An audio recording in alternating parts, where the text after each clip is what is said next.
John here, and in this one, number 4, let's talk trout fishing and trout rigs.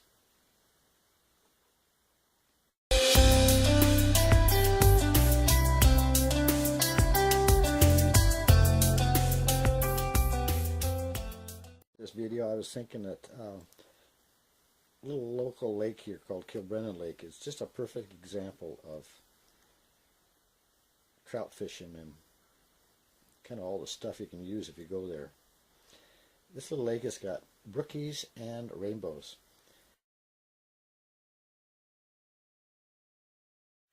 So usually if the brookies ain't biting, the rainbows are, or vice versa. And usually you can have some fun one way or another. If you used to go there this time of the year, being winter time and all, you can have to auger yourself a hole in the ice, and then you'd probably put on like a little jig with a maggot and lower that down. Maybe a little bit bigger jig and put a worm on that. You might try green, you might try red, you never know, colors might work. I like braided line, you know that, told you about that. But even on something like that, I might get some of my leader material and tie up a little short leader and to hang your little jig. Especially if the water's real clear. Fish tend to be a little more leader shy. But if you was going there in the summertime and the weather was nice and all that stuff, you take yourself a lawn chair, and the lake has a road right along the side of it. You just pick yourself a wide spot and park and flop out your lawn chair and prop up your poles and wait for the bite to start, if it's not already started. Usually what I do is I'll take one pole, let's say with my braided line, and first I would slide a sinker up your line, and then a little plastic bead. Once I add those on my line, I tie on a little snap. Me with braided line, I like to use the whip finish or that egg knot. Tie that on, and then I would make up a little leader with a corky, and I'd snell on a little hook, snap that onto the snap, that up, zing that out there, and see, because we are using a little corky, that's going to float our little piece of worm or whatever we're using for bait. You could use a little power bait too, that already floats. Make sure you have enough power bait to float your hook if you're not using a corky, and tighten up your slack and watch the pole. And when something starts tapping on it, set the hook and catch that fish.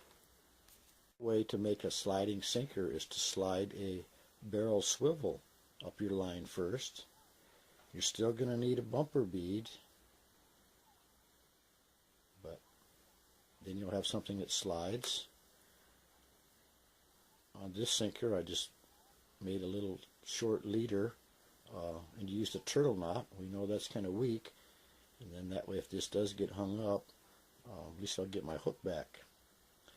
As expensive as these little guys are getting nowadays, though, you're actually cheaper to just buy a foot of surgical rubber and cut it into little pieces, put on pencil lead, and put that on the line like I showed you with the drift rig. Just slide up your surgical rubber, or slide up your surgical rubber, put on your pencil lead, and then go ahead and tie on your snap. Actually, you can slide the rubber over a snap. Tie on your snap, and then tie on your leader, and go with that. And seems I got one pole with a bait down there on the bottom with my other pole, because we're allowed two in the lakes around here. I would make up a leader and maybe just use a plain bait hook and a bobber, and with the bait hook 3 or 4 feet under the surface, and flip out a regular little bobber like this and see if something doesn't pull that down. Then if that didn't work, let's say we'll pretend that this is my main line. I'd snap on a lure, throw that out there a while, see if something went after that. Maybe try a spinner or two, see if that didn't work. And then if all that fails, well, maybe I'd try this first. So this is another one of my favorite ways to fish Kilbrennan Lake, is to get these big clear bobbers, and you can fill these with water. Fill them about 3/4 of the way. Of course, now first you got to get it tied on your line first. What you would do is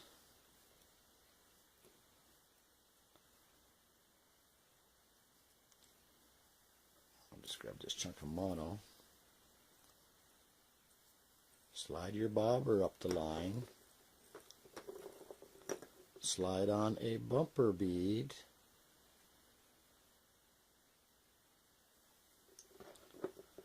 Tie on a barrel swivel or a snap, depending on what you're using and all that.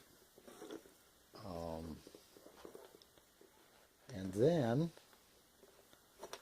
we would have our bobber ready. Get some leader material, pull out about 3 feet of that, and tie on a little fly. A lot of times there at Kilbrennan I use a little tiny gray mosquito, but sometimes a big ugly brown fly works too. You never know, you have to just kind of keep trying. If you see the fish jumping,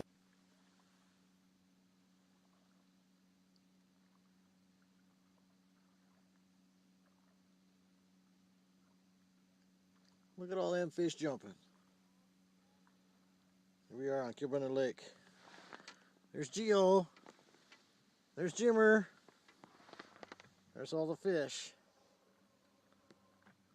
That's always a good sign they're feeding on the surface. But okay, let's say we've got this leader tied onto our clear bobber. When you fill these things about 3/4 of the way full of water, you can just zing them out a mile. Just zing that thing way out there, and slowly just reel it in, grind that fly in, and see if that doesn't work. That's always a fun way to catch them, because they jump and splash when they're taking your fly. And because you're using such a light little leader, you're going to have to play these fish like they're just monsters. Every time they try to run, just go ahead and let them go. And play them till they're all tuckered out, and then pull them up on the bank. And you'll get to be the most fun out of the fish that way. To boot. These little bobbers are pretty fragile. This one kissed the rocks pretty good. But I saved all the pieces, super glued them back together, and he'll live to fish another day. So keep that in mind if you're fishing with them. Don't let them touch the rocks. But if they do and they get cracked or broken, this one was in pieces, you can glue them back together and keep fishing with them. They're about $2 each, so you don't want to just throw them away. Years ago, I stopped at a little lake that was in a park in Las Cruces, New Mexico. There, the local boys were using these clear bobbers and a little leader with some power bait. But they filled these bobbers completely full of water, pegged it out there in the middle of that real tiny little lake, let it sink to the bottom, and they would leave the bail open on their spinning reel or let the bait caster out of gear, whichever, and they'd sit and watch that. And when the line would start going out, they know that trout had picked up the power bait, And because this thing slides, the bobber didn't move, so he could just take that line out, and they would watch that line until it stopped. And they knew when it stopped, the fish would stop and swallow that bait. So when the line started moving again, that's when they picked up the pole and would stick them. But it was kind of a clever little way that they had for catching a fish. Part of the point of this story is, if you go to some spot, find out what the local boys are using and how they're doing it, and copy them. Usually they've got it worked out to a science, and if you can find a talkative local that'll let you in on the secrets, you can figure it out and start catching fish too.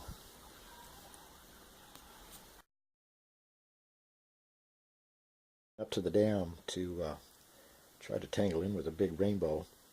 There's kind of a deep trough that I wanted to float some chunks of herring through.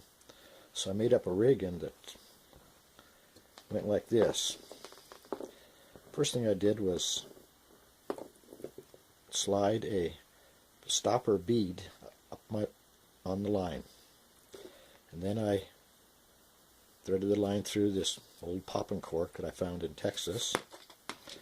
I wanted everything to get down there quick, so I made a little dropper line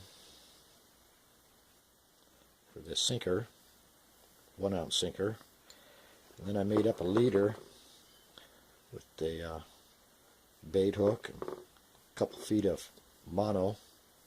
Snapped that onto the snap that I tied on. And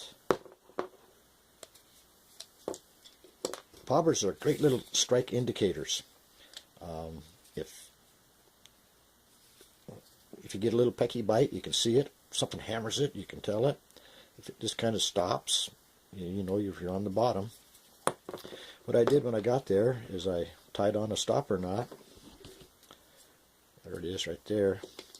And tried it at 10 feet, and then 15 and 20. At 20, I finally bumped the bottom.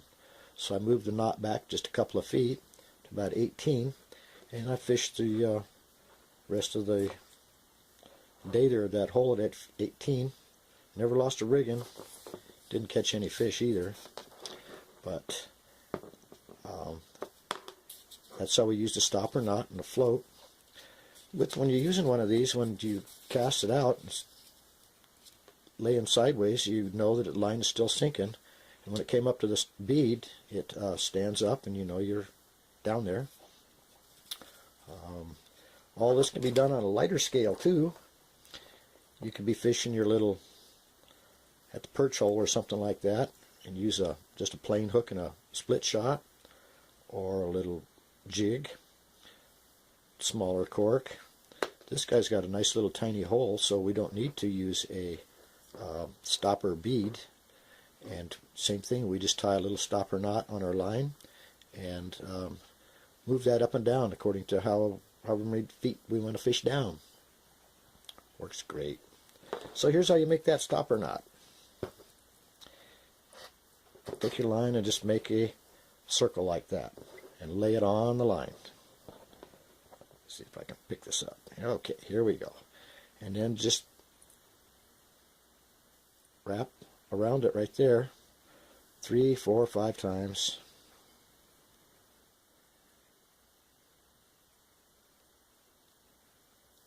Okay, we'll call that good.